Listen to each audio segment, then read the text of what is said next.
General Ashfaq Pervez Kayani Pakistani فوج کے حالیہ سالوں کے سب سے شہرۂ آفاق آفیشلز میں سے ایک رہے ہیں۔ جنرل اشفاق پرویز کیانی نہ صرف یہ کہ 6 سال تک پاکستانی فوج کے چیف آف آرمی سٹاف رہے ہیں، اس سے قبل تقریباً 2.5 سال تک انہوں نے انٹر سروسز انٹیلیجنس کے چیف کی حیثیت سے، ڈائریکٹر جنرل کی حیثیت سے کام کیا۔ اس سے قبل تقریباً 1.5 سال تک وہ راولپنڈی کے کور کمانڈر رہے، اور اس سے پہلے بھی وہ پاکستان آرمی کی اہم ترین پوزیشن جو جنرل آفیسرز کے لیے ہوتی ہیں، مثال کے طور پہ وہ فوج کے ڈائریکٹر جنرل ملٹری آپریشنز رہے۔ یہ وہ تمام عہدے ہیں جو فوج کے اعلیٰ ترین بہترین ترین آفیسرز کو ملتے ہیں۔ جنرل اشفاق پرویز کیانی اسی شہرت کے حامل رہے ہیں، اور اپنے گزشتہ 6 سالوں کے دوران نہ صرف یہ کہ انہوں نے سب سے اہم جو کام کیا وہ یہ کہ پاکستانی فوج کو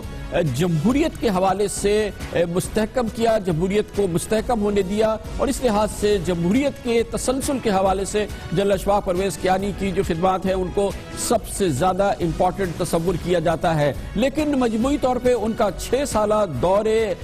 چیف آف آرمی سٹاف، اس میں بہت امپورٹنٹ صورتحال بھی دیکھنے میں آئی، مسائل بھی بہت زیادہ آئے، لیکن اب ایک صورتحال جنم لیا ہے جو جنرل اشفاق پرویز کیانی کے ماضی کے حوالے سے، ان کی انتہائی اہم پوزیشنز کے حوالے سے جو کہ وہ آرمی میں رہے ہیں، خاص طور پر چیف آف آرمی سٹاف کے حوالے سے، اور خود ان کے اپنے سٹیچر کے حوالے سے پریشان کن ہے۔ گو کہ براہ راست جنرل اشفاق پرویز کیانی پہ کوئی الزام نہیں لگا ہے، جنرل اشفاق پرویز کیانی کے خلاف کسی قسم کی کوئی تحقیقات نہیں ہو رہی ہے، لیکن اس کے ساتھ ساتھ ان کے بھائیوں پر، خاص طور پہ ان کے چھوٹے بھائی کے حوالے سے ایک بہت اہم تحقیقات ہو رہی ہے۔ کرپشن کا ایک بڑا اسکینڈل ان سے منسوب کیا گیا ہے۔ نیب کہتی ہے کہ وہ انہیں تلاش کر رہی ہے، ان پر 17 ارب روپے کی مجموعی کرپشن کا الزام ہے۔ یہ نیب الزام لگا رہی ہے، پاکستان کا انتہائی اہم ادارہ ہے، اور اس حوالے سے نیب کہتی ہے کہ وہ جناب کامران کیانی ان کو مطلوب ہے، وہ چاہتے ہیں کہ کامران کیانی کی انٹیروگیشن کرے۔ اس حوالے سے یہ بات بھی بہت اہم ہے کہ مختلف میڈیا خبروں میں، مختلف میڈیا الزامات میں جنرل کیانی کے بھائیوں کا ذکر ہوتا رہا ہے، اور اس میں صرف کیپٹن ریٹائرڈ کامران کیانی کا ذکر نہیں آیا جو ریل اسٹیٹ کا کام کرتے تھے، وسیع پیمانے پہ ریل اسٹیٹ کا کام کرتے تھے، اور جنرل کیانی کے 6 سالہ دورے جب وہ چیف آف آرمی سٹاف تھے، کامران کیانی کے ریل اسٹیٹ کے کاروبار کی خبریں مسلسل گردش کرتی رہی۔ یہ خبریں بھی گردش کرتی رہی کہ ان کے ڈی ایچ اے کے حوالے سے کاروباری تعلقات ہیں، اور ان کے کاروبار کے ڈی ایچ اے سے منسلک ہونے اور جنرل اشفاق پرویز کیانی کے چیف آف آرمی سٹاف ہونے کو آپس میں ایک دوسرے سے جوڑا جاتا رہا، اور یہ متعدد بار ہوا ہے۔ لیکن اب صورتحال یہ ہے کہ chief of army staff general Raheel Sharif مسلسل اس عزم کا اظہار کر چکے ہیں کہ نہ صرف یہ کہ وہ دہشت گردوں کے جو کرپشن کے ساتھ تعلقات ہیں سویلین فیلڈ میں اس کا خلاقہ کریں گے، لیکن فوج میں بھی وہ ہر قسم کی کرپشن کو پاک کرنا چاہتے ہیں، اور کسی قسم کے کرپشن کے الزامات کو وہ برداشت نہیں کریں گے۔ اسی حوالے سے یہ دیکھنے میں آیا ہے کہ حالیہ مہینوں میں کامران کیانی کے خلاف جب تحقیقات کی ابتدا ہوئی تو اطلاعات کے مطابق اس سلسلے میں باقاعدہ معلومات چیف آف آرمی سٹاف کو بھی فراہم کی گئی، کیونکہ بہرحال جناب کامران کیانی کا تعلق جنرل اشفاق پرویز کیانی کے ساتھ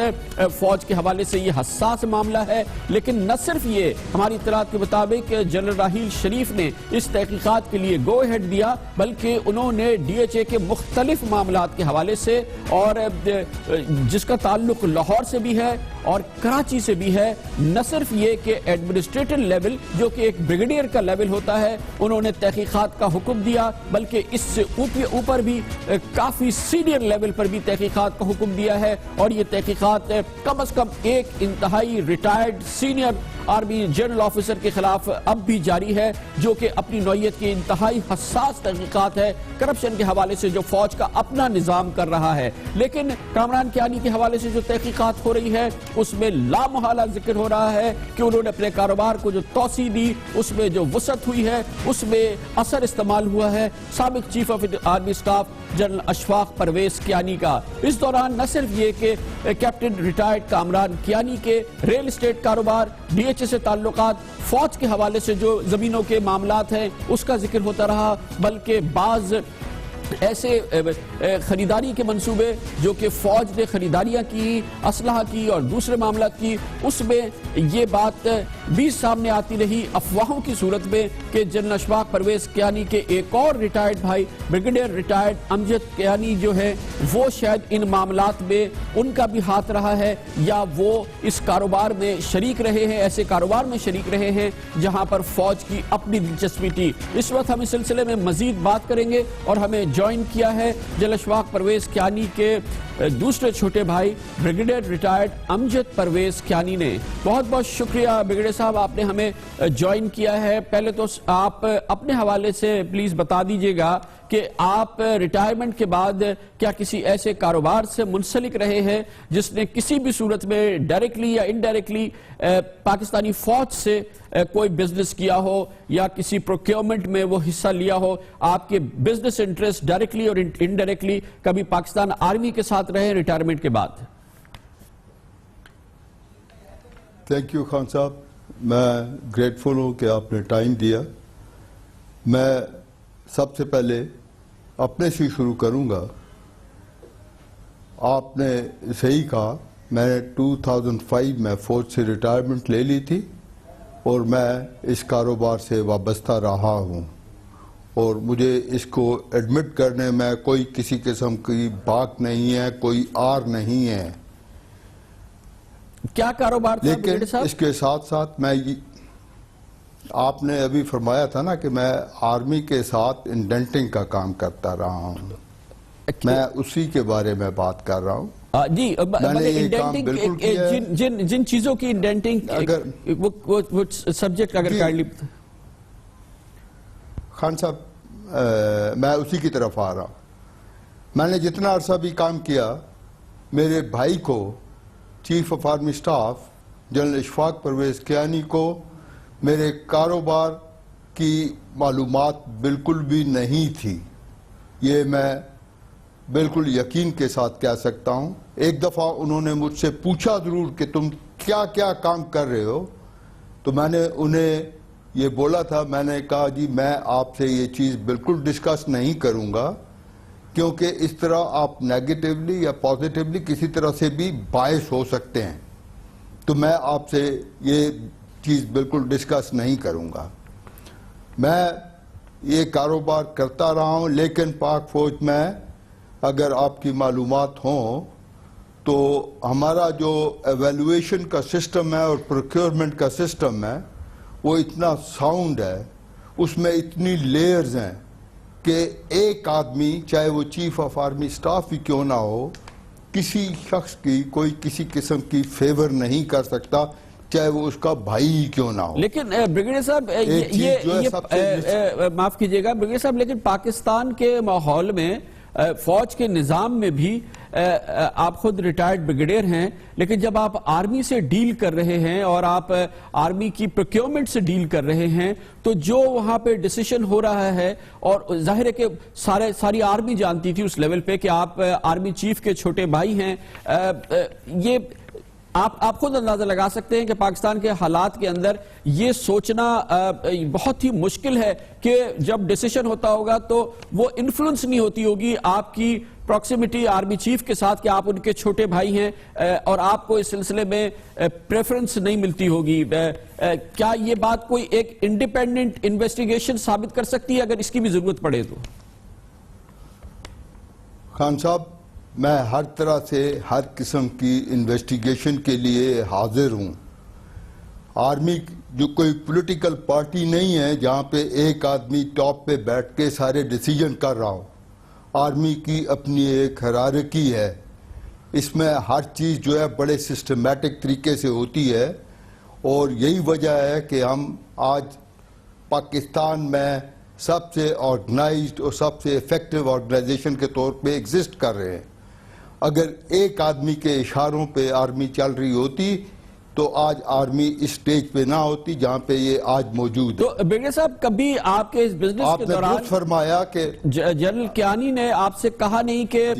2-3 سال 4 سال کی بات ہے آپ ضرور بزنس کریں مگر جب میں ریٹائرمنٹ لے لوں تو پھر آپ آرمی کے ساتھ بزنس کریں, آرمی کے باہر آپ بزنس کریں, کیونکہ بہرحال ایک کانفلکٹ آف انٹرسٹ کی سچویشن تو پیدا ہو رہی ہوگی. کبھی آپ کی اور جنرل کیانی کی اس کانفلکٹ آف انٹرسٹ کی سچویشن پہ کوئی بات ہوئی؟ خان صاحب, میں نے 2005 میں ریٹائرمنٹ لی تھی اکتوبر میں, اور جنرل کیانی آرمی چیف بنے تھے نومبر 2007 میں. ان کے چیف بننے سے پہلے میں اس بزنس میں انوالو ہو چکا تھا, لیکن میں آج بھی دعوت دیتا ہوں کسی بھی قسم کی انڈیپینڈنٹ انویسٹیگیشن کو کہ کسی طرح سے بھی اس میں کوئی بھی غلط چیز وہ ثابت کر سکیں یا انفلوئنس ثابت کر سکیں یا یہ ثابت کر سکیں کہ کوئی چیز میرٹ پہ نہیں ہوئی, تو میں اس کے لیے تمام چیزوں کو فیس کرنے کے لیے تیار ہوں. برگیڈیئر صاحب آپ کیا ہمارے ساتھ شیئر کرنا چاہیں گے پلیز کہ 2005 سے 2007 تک جب تک کہ جنرل کیانی آرمی چیف بنے آپ کے بزنس کا آرمی کے ساتھ کوانٹم کیا تھا؟ 2007 نومبر میں جب جنرل کیانی آرمی چیف بن گئے اور 2013 تک جب وہ آرمی چیف رہے, اس دوران آپ کے بزنس کا کوانٹم کیا تھا؟ اور 2013 میں جب جنرل کیانی ریٹائر ہو گئے اور آج تک آپ کا آرمی کے ساتھ بزنس کا کوانٹم کیا تھا؟ 3 فیزز ہیں آپ کے, پہلا 2 سال کا, پھر 6 سال کا اور اب 2 سال کا. جی میں اگر آپ کو یہ بولوں کہ something very negligible, I was very bad at it. I couldn't do much, I couldn't make much headway in this. نہ پہلے, نہ دوران میں, نہ بعد میں. ٹھیک ہے, دوران میں تو بالکل ہی کچھ نہیں ہوا, اور یہ بات جو ہے it can be verified by the military hierarchy. ان کے پاس تمام فرمز رجسٹرڈ ہوتی ہیں. There are something like more than 1,000 firms which are registered with MOD جو یہ کاروبار کر رہی ہیں, اور ہر ایک کا کاروبار جو ہے اس کی ایک ایک چیز ان کے پاس رجسٹرڈ ہے, اور جب وہ تحقیقات کرنے کے لیے بیٹھیں گے تو انہیں ایک ایک چیز جو ہے بڑی کلیئر بالکل سامنے صاف شفاف طریقے میں نظر آئے. آپ سے آرمی نے آپ سے اپنے بزنس کے بارے میں 6 سال کے دوران کوئی کوشچنر کیا ہے, کوئی آپ سے سوالات کیے ہیں؟ جی, not yet. And I don't think they have any question to ask me. Brigadier صاحب یہ فرمائیے گا کہ آپ کے چھوٹے بھائی جو کیپٹن ریٹائرڈ کامران کیانی ہیں, جن کے بارے میں ظاہر ہے کہ اس وقت فوکس ان کے افیئرز ہیں, ان کے ریل اسٹیٹ بزنس ہے, ان پر الزام ہے, ان کو نیب کہتی ہے کہ ہم ڈھونڈ رہے ہیں, کہاں ہیں وہ اس وقت؟ میں تھوڑی سی تصحیح کرنا پسند کروں گا یہاں پہ خان صاحب. کامران کیانی صاحب کی بزنس جو ہے ریل اسٹیٹ کی نہیں ہے. کامران کیانی کی بزنس جو ہے وہ کنسٹرکشن بزنس ہے. He owns a no limit construction company in Pakistan. Which relates to obviously construction and development of real estate. جی نہیں, construction is something totally different. ٹھیک ہے نا, کنسٹرکشن کمپنی جو ہے وہ رجسٹرڈ ہوتی ہے, ٹھیک ہے نا, پاکستان انجینئرنگ کونسل کے ساتھ, اور اسے نو لمٹ تک پہنچنے کے لیے بڑی تگ و دو کرنی پڑتی ہے. بھائی صاحب کہاں ہیں آپ؟ کامران کیانی صاحب کہاں ہیں؟ کیونکہ اس وقت تو سارا فوکس ان پہ ہے. جی, کامران کیانی اس وقت دبئی میں. وہ کیوں نہیں آ رہے پاکستان؟ اور اس وقت تو سب سے امپورٹنٹ چیز یہ ہے کہ وہ آئیں اور یہاں پہ انویسٹیگیشن فیس کریں. جی بالکل, ان کی لیگل ٹیم یہاں پہ موجود ہے جو ساری چیزیں فیس کر رہی ہے. ٹھیک ہے نا, وہ مصروف ہیں, جب ضرورت پڑی تو وہ ضرور آئیں گے. جنرل کیانی کا کیا پوزیشن ہے آپ لوگوں کے بارے میں؟ یہ پچھلے کئی دنوں سے یہ چیز سامنے آ رہی ہے, اور خاص طور پہ کامران کیانی پر تو بالکل اسپیسیفک ایلیگیشن سامنے آ رہے ہیں اور بہت ہی سینسٹیو ایلیگیشن ہیں کیونکہ جس اسکیم کی بات کی جا رہی ہے کہا جا رہا ہے کہ شہداء کے پلاٹس کے اور شہداء کے آرمی کے شہداء کے جو پرکس ہوتے ہیں اس کے ساتھ جو ہے وہ اس سے منسلک ہے یہ اسکینڈل. اس پر جنرل کیانی خود ان کا کیا کہنا ہے؟ انہوں نے کامران کیانی سے کہا ہے کہ وہ سامنے آئیں اور یہاں پر اس پروب کو فیس کریں. خان صاحب میں دو چیزیں کلیئر کرنا چاہوں گا یہاں پہ کہ جنرل کیانی نے اپنے دور ملازمت میں as chief of army staff شہداء کے لیے جتنے ویلفیئر کے پروجیکٹ کیے ہیں وہ انپریسیڈنٹڈ ہیں. اس سے پہلے ایک شہید کو کوئی 10 لاکھ روپے ملا کرتے تھے. آج ایک شہید کو 1 کروڑ روپے سے زیادہ کے بینیفٹس ملتے ہیں. وہ جنرل کیانی نے کیے ہیں. دوسری بات جب آپ یہ کر رہے ہیں کہ جی کامران کیانی کا کوئی تعلق ہے اس کے ساتھ تو میں اس بات کو بڑے کلیئرلی ڈینائی کرنا چاہتا ہوں کہ یہ جو جوائنٹ وینچر جس کی آپ بات کر رہے ہیں جس کے سلسلے میں آپ نے 2-3 دفعہ ذکر کیا کہ 16-17 بلین کی بات ہو رہی ہے, یہ joint venture D H A اور گلوبوکو کے درمیان تھا. اور Globoco was not owned by Kamran Kayani, it was owned by Hammad Arshad. اور جب بات ہوتی ہے آپ نے فرمایا کہ جی نیب اس وقت کامران کیانی صاحب کو 17 بلین کے سلسلے میں تلاش کر رہی ہے, تو کامران کیانی کو نیب 17 بلین کے سلسلے میں تلاش نہیں کر رہی. پرابلی آپ ریفر کر رہے ہیں اس پریس ریلیز کو جو ڈی ایچ اے نے ایشو کیا تھا جمعرات کے دن, جس میں انہوں نے بولا کامران کیانی کا نام لیا تھا, لیکن اگلے دن جب اسی ڈی ایچ اے نے نیوز پیپر میں ایڈ دیا تو اس میں تو کامران کیانی کا نام نہیں تھا. تو I totally and out rightly deny کہ کامران کیانی کا اس میں کوئی ہاتھ تھا. گلوبوکو کا جوائنٹ وینچر تھا ڈی ایچ اے کے ساتھ, اور ڈی ایچ اے اس کا گلوبوکو کا اونر جو تھا دیٹ واز حماد ارشد. تو ایک بار پلیز یہ بتا دیجئے, ویسے تو obviously یہ آپ سے نہیں ہے, سوال ہونا نہیں چاہیے, لیکن جنرل کیانی نے کبھی کامران کیانی کو یہ کہا کہ since he is the chief of army staff D H A کے ساتھ آرمی کے ساتھ بزنس نہ کرے وہ,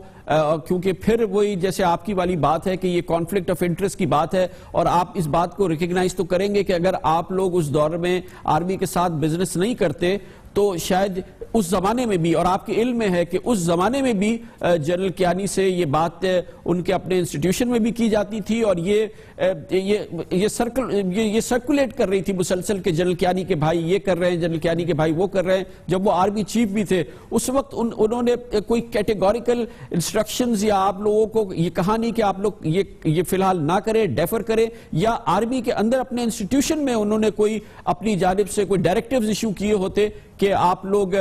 نہ کریں میرے بھائیوں کے ساتھ بزنس, اور گو کہ شاید یہ مشکل تھا, لیکن آپ کے خیال میں اگر یہ سچویشن ہوتی یا آپ لوگ نہ کرتے یا وہ انسٹرکشن جاری کر دیتے تو آج ان کو اپنے اس السٹریس کیریئر کے بعد اتنا زبردست ان کا کیریئر ہے, اس قسم کی سچویشن کا شاید سامنا نہ کرنا پڑتا. دیکھیے کامران صاحب, بات یہ ہو رہی ہے کہ بزنس ڈی ایچ اے کے ساتھ 2 قسم کے ہوتے ہیں. ایک یہ بزنس ہوتا ہے کہ میں جا کے کوئی جوائنٹ وینچر کر رہا ہوں ڈی ایچ اے کے ساتھ, اور دوسرا یہ ہوتا ہے کہ ڈی ایچ اے میں کوئی ڈیولپمنٹ کا کام ہے جس کے لیے ڈی ایچ اے کوئی اوپن ٹینڈر ایشو کرتا ہے. پیپرا کے رول کے مطابق اگر کوئی اوپن ٹینڈر جیتنے کے بعد وہاں پہ کام کرتا ہے, اوپن ٹینڈر جیتنے کے بعد کام کرتا ہے, تو ہو سٹاپس ہم.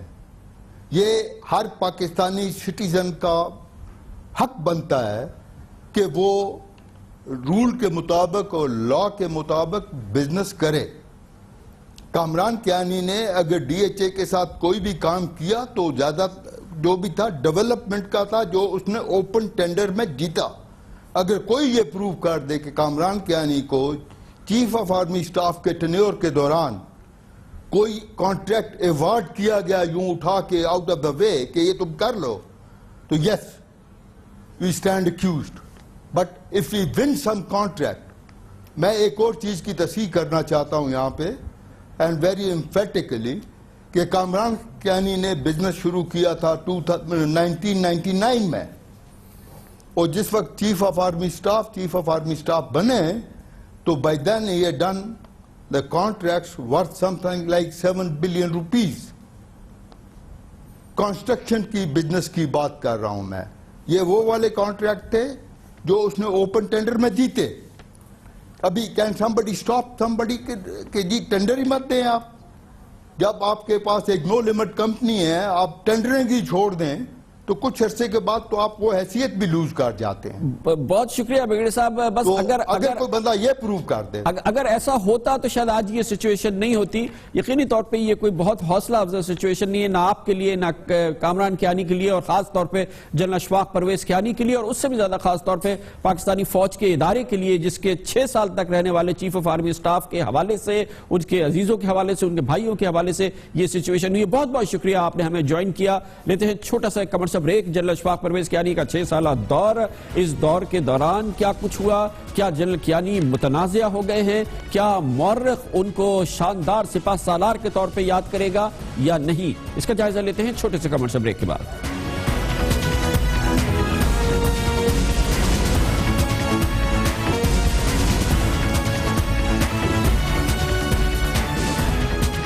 سابق چیف جنرل اشفاق پرویز کیانی کے حوالے سے یہ بات تو کوئی اس میں دو رائے نہیں ہے کہ وہ پاکستانی فوج کے شعراء آفاق سپاہی رہے ہیں، لیکن تاریخ ان کو کس انداز سے گردانی گی اس کے بارے میں کچھ کہنا قبل از وقت ہے، کیونکہ ان کے 6 سالہ دور چیف آف آرمی اسٹاف میں متنازع فیصلے بھی رہے، متنازع حالات بھی رہے. وہ کہ چیف آف آرمی اسٹاف بننے سے قبل ہی ان کی پوزیشن جو تھی وہ غیر متنازع نہیں رہی تھی، کیونکہ سابق chief of army staff general Ashfaq Pervez Kayani نے بطور ISI چیف کرپٹ عناصر کے لیے 5 اکتوبر 2007 کو جاری ہونے والے آرڈیننس یعنی NRO میں ایک اہم کردار ادا کیا تھا، اور وہ ان مذاکرات میں کلیدی کردار ان کا تھا جو کہ محترمہ بے نظیر بھٹو کے ساتھ جناب جنرل پرویز مشرف کے بہاف پہ انہوں نے کیے تھے. مگر اس سے زیادہ اہمیت کی بات یہ ہے کہ 18 اگست 2008 کو جنرل پرویز مشرف نے بطور صدر اپنے عہدے سے استعفیٰ دیا تو کہا جاتا ہے کہ جنرل اشفاق پرویز کیانی نے ہی دراصل ان کو اس صورتحال پر مجبور کیا، اور اس کے بعد جناب آصف علی زرداری کی بطور صدارت جو اپوائنٹمنٹ ہوئی، جس طرح سے وہ صدر بنے، اس میں بھی جنرل کیانی کا بہت اہم سیاسی کردار رہا ہے، بلکہ اس کا کریڈٹ ان کو دیا جاتا ہے. اور یہ کریڈٹ اس لیے ان کے لیے بہت زیادہ معاون ثابت نہیں ہوتا کہ جناب آصف علی زرداری کا 5 سالہ دور صدارت کے حوالے سے بہت اہم شبہات اور سوالات باقی ہیں. جنرل کیانی کے لیے سب سے اہم موقع اور سب سے زیادہ تنازع اس وقت پیدا ہوا جب 29 نومبر 2010 کو ان کے عہدے کے لیے 3 سال کی ان کو توسیع دے دی گئی. جنرل اشفاق پرویز کیانی مسلسل اپنے ساتھیوں سے، جاننے والوں سے، ملنے والوں سے کہتے رہتے تھے کہ وہ کسی بھی صورت میں ملازمت میں اس توسیع کو قبول نہیں کریں گے، لیکن اطلاعات کے مطابق نہ صرف یہ کہ انہیں اس کی توسیع دی گئی، بلکہ جب ان کو توسیع دی گئی تو بعض خبریں یہ بھی ہیں کہ جنرل اشفاق پرویز کیانی خود اس کے متمنی تھے، حتیٰ کہ وزیر اعظم یوسف رضا گیلانی نے قوم سے جب خطاب کیا اور اس میں جنرل اشفاق پرویز کیانی کو 3 سال کے لیے مزید چیف آف آرمی اسٹاف مقرر کیا تو یہ تقریر خود جنرل اشفاق پرویز کیانی نے دیکھی تھی اور اس کی تصحیح کی تھی اور خود ہی اسے تقریباً تحریر کیا تھا. جنرل اشفاق پرویز کیانی کے دور فوج کی ملازمت میں یہ سب سے زیادہ متنازع لمحہ تھا. ملک کے بہترین مفاد میں نے وزیر اعظم کی حیثیت سے جنرل کیانی کو موجودہ پالیسی میں نرمی اختیار کرتے ہوئے صدر مملکت آصف علی زرداری کی مشاورت کے بعد 29 نومبر 2010 سے 3 سال کی مدت کی توسیع دینے کا فیصلہ کیا ہے. سیاسی اور میڈیا حلقوں میں جنرل اشفاق پرویز کیانی پر NLC کرپشن اسکینڈل کے ملزمان کے خلاف کوئی نہ کارروائی کرنے کے باعث بھی تنقید رہی ہے، مگر شاید ان کے پورے کیریئر کا سب سے نچلا پوائنٹ اس وقت آیا جب اسامہ بن لادن کے خلاف 2 مئی 2011 کو امریکی فوج نے آپریشن کیا اور یہ ایبٹ آباد میں آپریشن ہوا. پاکستان ملٹری اکیڈمی کے قریب امریکی فوج یہاں آئی، 1 گھنٹے تک کارروائی کی اور واپس چلی گئی، اور پاکستانی فوج کو اس کا علم نہیں ہوا. کسی بھی چیف آف آرمی اسٹاف کے لیے شاید یہ انتہائی بدترین ترین لمحہ تھا جو جنرل اشفاق پرویز کیانی کے زمانے میں سامنے آیا. اس کے علاوہ بھی سیکیورٹی کے کئی ناکامی کے واقعات سامنے آئے اور پاکستان کے دفاعی اثاثوں پر, کلیدی دفاعی اثاثوں پر دہشت گرد مسلسل حملہ کرتے رہے, جیسا کہ 21 اگست 2008 کو POF واہ کے گیٹ پر حملہ ہوا جس میں 70 افراد جاں بحق ہو گئے, اور 2009 کو ISI کے دفتر پر حملے ہوئے, اس میں 27 افراد جاں بحق ہو گئے, اور پھر ہوا 10 اکتوبر 2009 جب جنرل ہیڈ کوارٹر میں جب جنرل اشفاق پرویز کیانی وہاں موجود تھے, دہشت گرد حملہ آور ہوئے اور اس میں 1 بریگیڈیئر, 1 لیفٹیننٹ کرنل اور 5 کمانڈو سمیت 22 جوان شہید ہو گئے, اور جنرل ہیڈ کوارٹرز, پاکستانی فوج کا ہیڈ کوارٹرز تقریباً پورے دن ایک حصار کی کیفیت میں رہا. اسی طرح سے کئی پاکستان کے بہت اہم کلیدی اثاثوں پر, PNS مہران پہ, PAF کامرا پر اور دوسرے اہم کلیدی اثاثوں پر جنرل اشفاق پرویز کیانی کے دور میں حملے ہوتے رہے, اور جنرل اشفاق پرویز کیانی پر سب سے زیادہ یہ الزام رہا کہ انہوں نے باوجود نارتھ وزیرستان میں آپریشن نہیں کیا, شمالی وزیرستان میں آپریشن نہیں کیا, جس کی وجہ سے دہشت گردوں کو محفوظ ٹھکانے ملے رہے, پاکستان کا نام دنیا میں بدنام ہوا, خطے میں یہاں سے دہشت گردی پورے پاکستان میں پھیلتی رہی, مگر نارتھ وزیرستان میں جنرل اشفاق پرویز کیانی نے پاکستانی فوج کا آپریشن نہیں کیا. ایک کریڈٹ جو ان کے ذمہ جاتا ہے وہ ہے سوات آپریشن,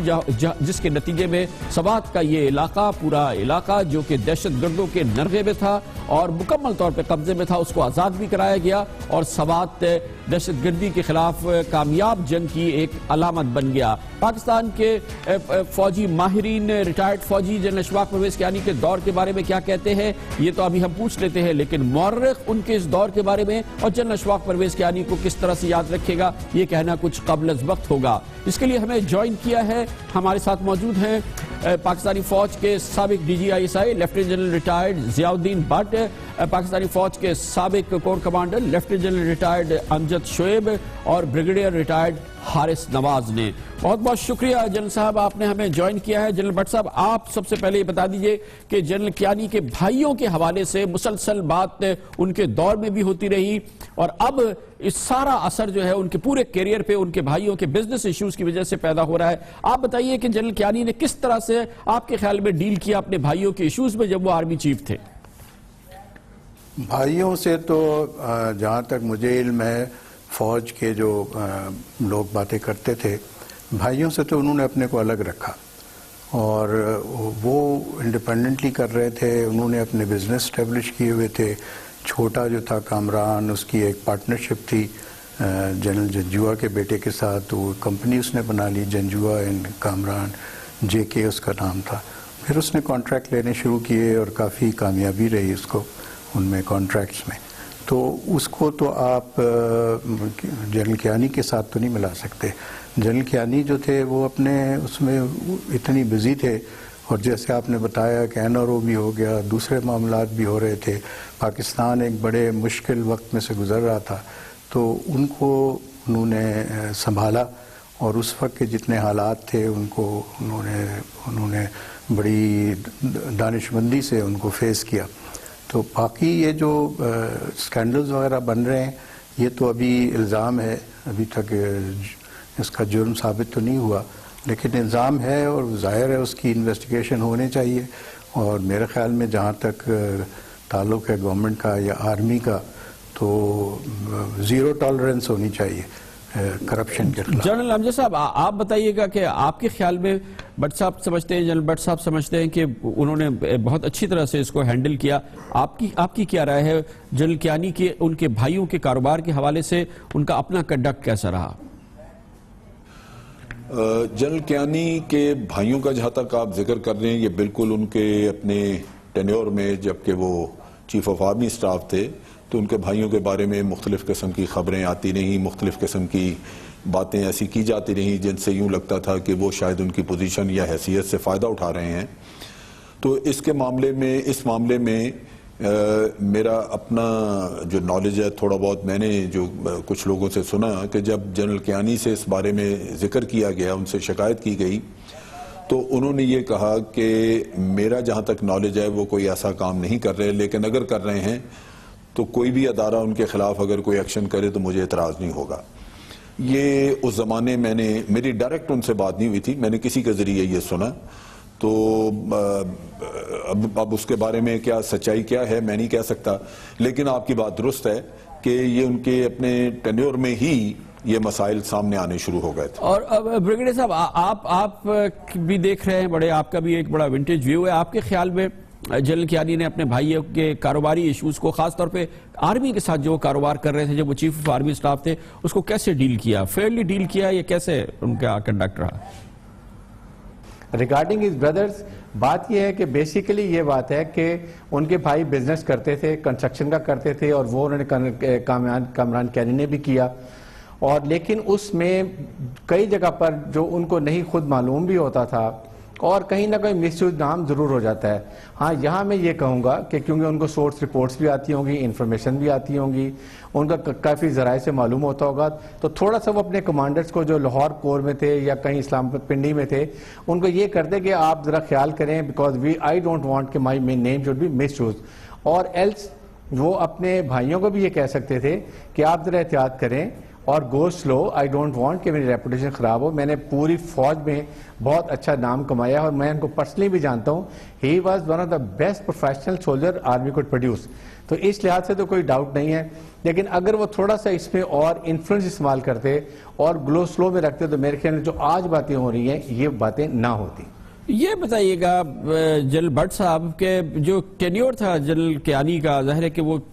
اینڈ ہوا ہے جب جنرل کیانی کی ریٹائرمنٹ ہوئی 2013 میں, لیکن اس سے پہلے وہ ISI چیف, پھر جنرل مشرف تھے, پھر اس دوران انہوں نے NRO وغیرہ نیگوشیٹ کیا, پھر جنرل مشرف گئے, پھر 2008 میں آصف علی زرداری صاحب پریزیڈنٹ بن گئے, پھر ان کے دور میں جو ایشوز ہوئے انہوں نے ایکسٹینشن لی, ان کے دور میں اسامہ بن لادن پاکستان میں مارا گیا, امریکن فورسز کا ایکشن ہوا, پاکستان کے جو کرٹیکل ملٹری انسٹالیشنز ہیں اس پہ دہشت گرد اٹیک کرتے رہے, نارتھ وزیرستان میں انہوں نے فوج بھیجی نہیں. کس طرح سے آپ یاد کریں گے, آپ کے خیال میں historians, military historians general Kayani کو یاد کریں گے؟ دیکھیے وہ متنازع تو آپ نہیں کہہ سکتے. وہ جنرل کیانی کو 2 ٹینیور ملے اور وہ چیف آف آرمی سٹاف رہے 6 سال. تو بہرحال جو ان کے فیصلے تھے وہ تو گورنمنٹ کے فیصلے تھے جو آپ کہہ رہے ہیں, جس میں کہ وہ ضربیاز اور یہ اس وقت نہیں شروع ہوئی, تو وہ گورنمنٹ کے فیصلے تھے اور انہوں نے پرابلی گورنمنٹ کو کنسلٹ کر کے پھر اپنا ذہن بنایا. تو اس میں آپ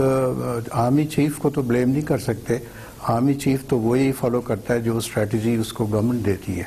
تو گورنمنٹ جو اس وقت تھی وہ آپ کو پتہ ہے کون سی تھی, اور اس میں انہوں نے پرابلی یہی بہتر سمجھا کہ گورنمنٹ کو ساتھ لے کے چلیں. لیکن ان کے اپنا جو پرفارمنس تھی وہ تو اس وقت اس کی بڑی تعریف ہوتی تھی پوری دنیا میں. امریکنز نے بھی اس کی بڑی تعریف کی کہ انہوں نے جس طرح کے فیصلے کیے. جنرل عبد الشیف صاحب آپ بتائیے نا ان کے ٹینیور کے بارے میں, جنرل کیانی کے ٹینیور کے بارے میں آپ کیا کہیں گے؟ بہت ہی لو پوائنٹس بھی, بہت کرٹیکل لو پوائنٹس آئے ہیں اس پورے کیریئر میں. میں ایک چیز آپ کو عرض کروں, جہاں تک میمو گیٹ کا تعلق ہے, میمو گیٹ ایک حقیقت تھی اور اس کو مل کے میڈیا کے لوگوں نے یا اور بہت سارے پولیٹیشنز وغیرہ نے, میں سمجھتا ہوں کہ اس کیس کو خراب کیا. اس کا بہت بڑا ثبوت یہ ہے کہ آج حسین حقانی وہاں پہ امریکہ میں بیٹھے ہوئے ہیں. آپ مجھے ان کے پچھلے 2-3 سال کا جب سے وہ ہٹے ہیں سفارت سے, کوئی ایک عمل, کوئی ایک تقریر, کوئی ایک رائٹنگ ایسی بتا دیں جس میں انہوں نے پاکستان کی حمایت کی ہو یا پاکستان کی فیور میں لکھا ہو. دوسری بات آپ جو کہہ رہے ہیں کہ دہشت گردی کے خلاف انہوں نے سوات کا کامیاب آپریشن کیا, لیکن جو آپریشن نارتھ وزیرستان میں کرنا چاہیے تھا وہ انہوں نے نہیں کیا. میں اس کی 2 وجوہات جو سمجھتا ہوں, ایک تو یہ ہے کہ ان کا خیال تھا کہ جلدی جلدی ہم نے باقی کے آپریشنز کیے ہیں جس کی وجہ سے آلریڈی ہمارے شہروں میں ٹیررزم وغیرہ موجود ہے, اور اس وقت کوئی نیشنل ایکشن پلان نہیں بنی ہوئی تھی, چنانچہ یہ خدشہ تھا کہ شہروں میں ٹیررزم مزید نہ بڑھے سو وقت دیا جائے. دوسری طرف یہ تھا کہ امریکنز ہمیں بار بار پریشرائز کر رہے تھے اور وہ کہتے تھے کہ جی نارتھ وزیرستان میں حملہ کریں, اور کیانی صاحب کی یہ سوچ تھی کہ میں نے کسی کے کہنے پہ یا مجبور کرنے پہ یہ نہیں کرنا. وہ ہمیشہ کہتے تھے کہ آپریشن میں کروں گا لیکن اپنے وقت پہ اور اپنی حالات دیکھ کے. سو میں سمجھتا ہوں کہ ان کی اسیسمنٹ ہو سکتا ہے کہ آج کے دور میں اگر ہم آج کے حالات کے مطابق دیکھیں تو اسیسمنٹ ان کی غلط تھی. آپریشن ہونا چاہیے تھا اور آپریشن کے ساتھ ساتھ میرا خیال ہے ایک نیشنل ایکشن پلان بھی بننی چاہیے تھی. یہ تجویز وہ دے سکتے تھے چیف آف آرمی سٹاف کو, غالباً نہیں دی. بہت بہت شکریہ lieutenant general Amjad Shoaib, general Zia Uddin but, brigadier Haris ہمارے ساتھ خبر سے بریک اور اس کے بعد ذکر کریں گے. پاکستان اس وقت بیچ میں پھنسا ہوا ہے ایران اور سعودی عرب کے. سعودی عرب کی خواہش ہے کہ پاکستانی فوج اس کے ساتھ متحرک طور پہ مل جائے, اس کے ساتھ ہو. 34 ملکوں کا وہ ایک حصار بنا رہا ہے, ایک الائنس بنا رہا ہے. پاکستان اس کا حصہ بنے. پاکستان کے لیے مشکل صورتحال ہے اور بہت ہی مشکل دن تھا, خاص طور پہ کل بھی, جب سعودی عرب کے اس وقت کے سب سے بااثر شہزادہ محمد بن سلمان پاکستان آئے. اس کے بارے میں آپ کو بتائیں گے کمرشل بریک کے بعد.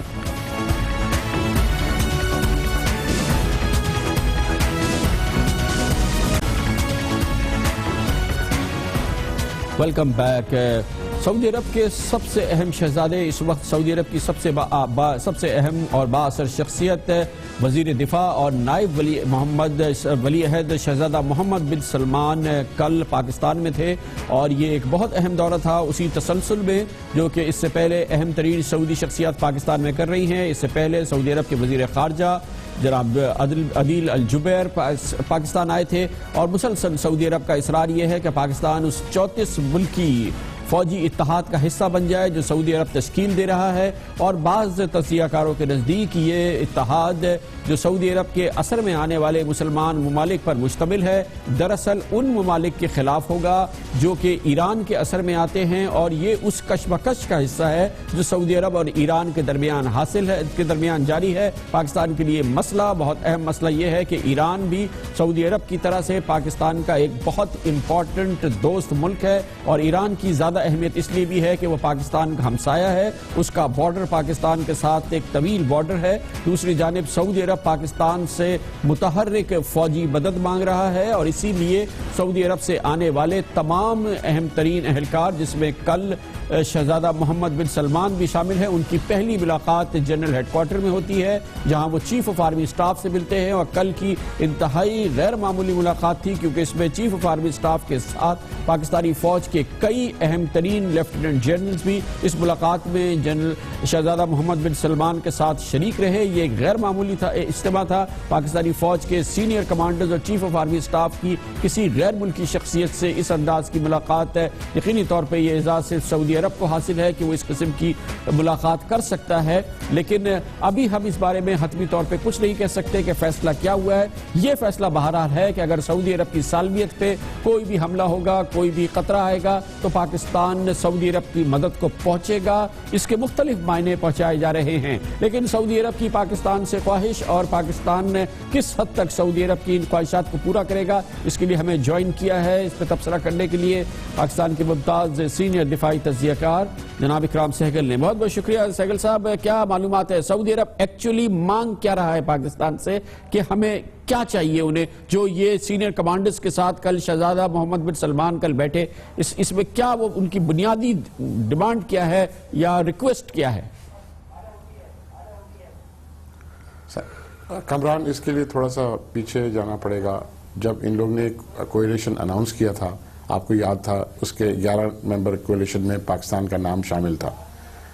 اور پاکستان کا نام شامل ہونا بڑا ایک سٹرینج بات تھا کیونکہ پاکستان کو خود نہیں پتا تھا کہ ان کا نام کس طرح شامل ہوا ہے. اور بیسکلی اس زمانے میں اس 11 نیشن کوئلیشن کو سنی کوئلیشن کہا جاتا تھا, اور جو پاکستان سے ایسا ایک پرسیپشن تھا دیا گیا تھا کہ پاکستان کے آرم فورسز ان کے ڈسپوزل پر ہیں جس طرح وہ کر سکتے ہیں. لیکن یہ جو تھا یہ امیجیٹلی اس کی ریاکشن آئی پاکستان کے اندر, اور پاکستان کے اندر سب سے زیادہ ریاکشن جو آئی وہ سیکیورٹی اسٹیبلشمنٹ میں آئی, کیونکہ ہم, آپ نے بالکل ٹھیک بولا, عمران ہمارا ہمسایہ ملک ہے, عمران کے ساتھ ہماری تعلقات اچھے ہیں. اور اس کے علاوہ دوسری بات یہ ہے کہ اگر آپ کوئی ایسی کوئلیشن کے اندر شامل ہوتے ہیں جس کا نام سنی کوئلیشن ہے, تو وہ پھر شیعہ سنی کی ایک الگ ایک کہانی شروع ہو جاتی ہے. تو اس وقت آپ کو پتا ہوگا کہ جب یہ ہوا تو ان کا ریاکشن تھا, ہم نے جب بولا کہ نہیں ہم آپ کی دفاع ضرور کریں گے, ہمارے اگرچہ ٹروپس جاتے بھی ہیں تو وہ سعودی عربیہ کے ٹیریٹوریل بارڈرز کے اندر رہیں گے, وہ باہر نہیں جائیں گے, اور ہماری کوئی بھی ایئر فورس جو ہے وہ جا کے آپ کے باہر بوم نہیں کرے گی کوئی بھی. تو اس وقت ان کا ریاکشن بڑا خراب تھا, اور زیادہ تر ان کا بھی اور UAE کا بھی. اور آپ نے سنا ہوگا کہ یو اے کے فارن منسٹر صاحب نے جو بولا تھا کہ پاکستان کو اس کی کانسیکوینسز اس کی دیکھنی پڑے گی. اچھا اس کے علاوہ بات یہ ہوئی کہ اس وقت یہ بڑے آئی تھنک بڑے کانفیڈنٹ تھے کہ حوثیوں کو بڑا جلدی کنٹرول کر رہے ہیں, لیکن 9 مہینے کے بعد آپ دیکھیں کہ کچھ تو پیش رفت ہوئی ہے, لیکن ان کی کیجوٹی فگرز بڑی زیادہ ہوئی ہیں, اور زیادہ تر کیجوٹی فگرز جو ہیں وہ یو اے میں آئی ہیں, اور سعودی عربیہ کے بھی اب شروع ہو گئی کہ انہوں نے حوثیوں نے ان کی جو سادن بارڈر ہے وہاں پر کافی. لیکن اب چاہتے کیا, اب کیا چاہتے ہیں؟ کل جیسے شہزادہ محمد آئے, اب ایگزیکٹلی کیا چاہیے انہیں؟ آئی تھنک دیکھیں چاہیں گے تو وہ یہی کہ آپ کے ٹروپس جائیں اور ان کے ساتھ اکراس دا بارڈر انگیج کریں, لیکن اب آئی تھنک ان کی ڈیمانڈز کم ہو گئے ہیں. آئی تھنک ان کو اب ریئلائزیشن آ گئی ہے کہ ان کی انٹرنل سیکورٹی تھریٹ بھی ایک آ گئی ہے, اور آئی تھنک وہ یہ چاہتے ہیں کہ آپ کے جو ٹروپس جائیں تو وہ ان کے بارڈرز کو سیکیور کر دیں اور انٹرنلی ان کو سیکیور کریں, بیکاز یہ بڑا امپورٹنٹ ہے, بیکاز 9 منتھ کے کانفلکٹ میں انٹرنل ڈویژنز بہت زیادہ ہو گئی ہیں, اور جو سنی پاپولیشن تھوڑی بہت شیعہ پاپولیشن ہے ان کی ایسٹرن پروونس میں وہ بھی کافی ریسٹیو ہو گئی ہے. تو آبویسلی ان کو ایک تھریٹ ہے کہ یہ ہو سکتا ہے کہ انکرشن ہو فرام فارن سورسز, ایران سے ہو نہ ہو, I think that's a moot point, but definitely ان کو سدرن فرنٹ سے ان کو زیادہ ان کو فرٹ ہے. بہت شکریہ جناب, بہت شکریہ جناب اکرام سہگل ہمارے ساتھ ہیں. کمرشل بریک, اور اس کے بعد ذکر کریں گے بھارت سے خبریں آ رہی ہیں پٹھان کوٹ حملے میں بھارت اب اندرونی ہاتھ تلاش کر رہا ہے. یقین ہو گیا ہے بھارت میں کہ حملہ جو ہے اس میں اندرونی بہت بڑی مدد شامل تھی, کے بارے میں بات کرتے ہیں کمرشل بریک کے بعد. اندرونی ہاتھ کا ضرور اس میں ہاتھ تھا اور یقینی طور پہ اندرونی مدد حاصل تھی, اور پاکستان بھارت کی انٹیلیجنس اور سیکورٹی فورسز کو بڑی ناکامی حاصل ہوئی ہے. اسی وجہ سے اب سوالات اٹھائے جا رہے ہیں, پوچھا جا رہا ہے کہ بھارت کی نیشنل انویسٹیگیشن ایجنسی کو شبہ ہے, اور یہ کہا جا رہا ہے کہ حملہ آوروں کو نہ صرف اندرونی مدد حاصل تھی بلکہ وقتاً فوقتاً انہیں لڑائی کا سامان پہنچایا جاتا رہا. دہشت گرد حملے سے 15 گھنٹے تک پٹھان کوٹ ایئر بیس میں رہے, لیکن سیکیورٹی فورسز ان کی موجودگی سے لا علم تھی. حملہ آوروں نے 3 دن میں 45 دھماکے کیے. کیا پٹھان کوٹ ایئر بیس میں بھاری اسلحہ اور گولہ بارود پہنچانے کے لیے اندرونی مدد حاصل کے بغیر یہ ہو سکتا ہے؟ یہ بھی پوچھا جا رہا ہے. 45 بم, گریڈڈ لانچرز, 6 گن, 27 میگزین برآمد کیے گئے ہیں. خوراک اور دوائیاں اس کے علاوہ ہیں. یہ پوچھا جا رہا ہے کہ کیا 6 حملہ آور یہ سب چیزیں ایک ساتھ اٹھا کے لا سکتے تھے؟ یہ بھی پوچھا گیا ہے کہ اگر حملہ آوروں نے منو وزنی اسلحہ اٹھا بھی لیا تھا تو کیا وہ 19 فٹ اونچی فصیل اور اس کے اوپر 2 فٹ چوڑی خاردار تاریں عبور کر سکتے تھے؟ یہ بھی اہم سوال پوچھا جا رہا ہے کہ انٹیلیجنس اداروں نے حملہ آوروں کا فضائی نگرانی, ایئر سرویلنس بھی کر لیا, پتہ بھی لگا لیا, تو پھر انہیں نشانہ کیوں نہیں لگایا جا سکا؟ حملہ آوروں کی فون کالز کی نشاندہی تو کر لی گئی کہ شاید وہ پاکستان میں کی جا رہی تھی, مگر اس مقام کی نشاندہی کیوں نہیں کی گئی جو کہ ایک آسان عمل ہوتا ہے جہاں سے کالز ہو رہی تھی؟ جس وقت حملہ آور اپنے سرگنا سے رابطے میں تھے اس وقت پاکستان کو فوری طور پہ کیوں نہیں بتایا گیا کہ یہاں پر حملہ ہے اور وہ لوگ بات کر رہے ہیں پاکستان میں آپ کے پاکستانیوں سے؟ یہ بھی بہت اہم سوال ہے کہ را کے سابق سربراہ AS دولت نے کہا ہے کہ لوکل سپورٹ یعنی مقامی سپورٹ مدد کے اور آپریشن کے بغیر آپریشن کی یہ ہو نہیں سکتا تھا, اور آپریشن میں ناکامی کا دعویٰ انہوں نے کیا ہے کہ یہ آپریشن ناکام ہو گیا ہے, مگر اس کی مخالفت اب نہیں کی جا رہی اور AS دولت کے اس موقف کو صحیح مانا جا رہا ہے. وزیر داخلہ راجناتھ سنگھ کو حملہ آوروں کی ہلاکت اور فورسز کی مبارکباد دینے کی ٹویٹ چند گھنٹے میں ہی ڈیلیٹ کرنی پڑی تھی. یہ پوچھا جا رہا ہے کہ انہیں یہ معلومات کس نے دی تھی؟ بہت اہم سوالات ہیں جو کہ واضح کر رہے ہیں کہ بھارت میں اندرونی ہاتھ تھا, بھارت کی اپنی ناکامی ہے انٹیلیجنس سیکورٹی ایجنسیز کی, اور یہی وہ دباؤ ہے جس کا سامنا ہے اس وقت مودی حکومت کو. اس کے ساتھ ہی ہمارے آج کے پروگرام کا اختتام ہوتا ہے. کل آپ سے پھر ملاقات ہوگی. کل تک کے لیے کامران خان کو اجازت. اللہ حافظ ناصر.